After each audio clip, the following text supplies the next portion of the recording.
I'm Jim Schiffman. I'm with the Communications Department here with the City of Lakeville, and this is our very first Chat and Ride. And our first victim, city employee that we're going to interview is with the Inspections Department. This is Stephanie Hutchins. How are you doing, Stephanie? I'm doing great. How are you doing? Good. Hey, this is the first time we're doing this, so there may be some bumps in the road, but were you pretty excited about doing this with us? I was super excited. Couldn't sleep last night. Well, were you worried about us following you to do your job or just being on camera? Being on camera. You know, we're hoping to use this as a way we can get to know city employees. So first of all, why don't you tell us about what you do with the city? So I got hired on with the City of Lakeville as a building inspector. I also help out with the plumbing and mechanical inspections too, and I do some plan review. You inspect new construction and if people are updating their homes, correct? Correct. So any alteration you do to your home, whether it's building an addition, finishing your basement. Windows, plumbing, electrical. Yes, all of that stuff.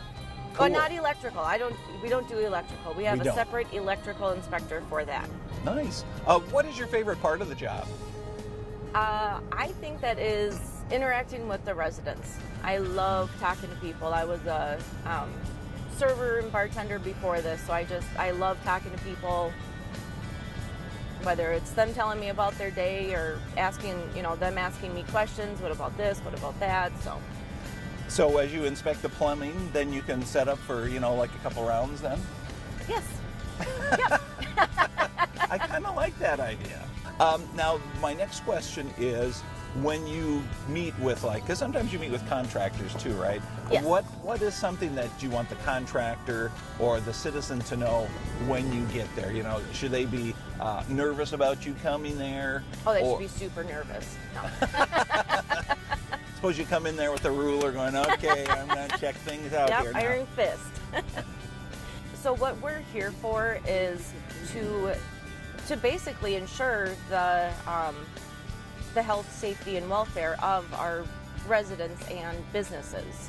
So, and I would guess the other thing too is eventually the people who are living in these homes will have moved out, so we're looking to look after the future owners of these homes as well to make sure everything is working properly for them. Correct. Because when people do work without a permit, they may not be following the building codes, and so the building codes are in place to protect this, protect the house, the residents, even the firefighters if they do need to come in. So the building codes are put in place to protect everybody, the property, everybody, in that house, in the business that you go to.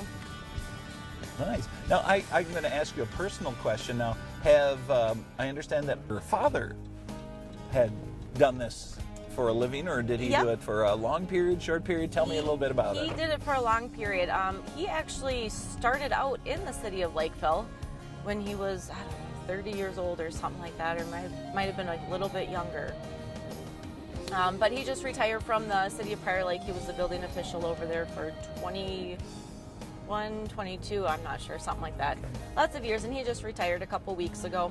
So there's something in the DNA that you feel like you need to go out and make sure these homes are safe. And yeah, I always knew, I remember growing up, and he was drafting when I was young, and I always knew I wanted to do something with that, do something in his line of work. So I went to school actually to get my drafting degree, and I couldn't draw. I couldn't. Well, I can't draw. That's why we use computers. Yeah. But I couldn't just have a desk job where I sit and stare at a computer for 8 hours a day. So my dad said, hey, why don't you become an inspector and apply for these jobs? So I did, and here I am 2.5 years later. Nice. So, and I love it. I love doing this. It's a good mixture of still being able to interact with people and using my degree. Well, Stephanie, I want to thank you so much for your time for our first Chat and Ride here with city employees. Final question, though, I've got to ask you: what is your hidden talent? You've got to have some hidden talent. I can wiggle my ears. Uh-oh, you can wiggle your ears? I can wiggle my ears. All right. Well, here, I can do it while the vehicle's going. doesn't take that much concentration. Oh, okay. Let's see if my ears. That is my hidden talent. So if you ever see Stephanie coming to your home for an inspection, make sure you get her to wiggle her ears for you. So.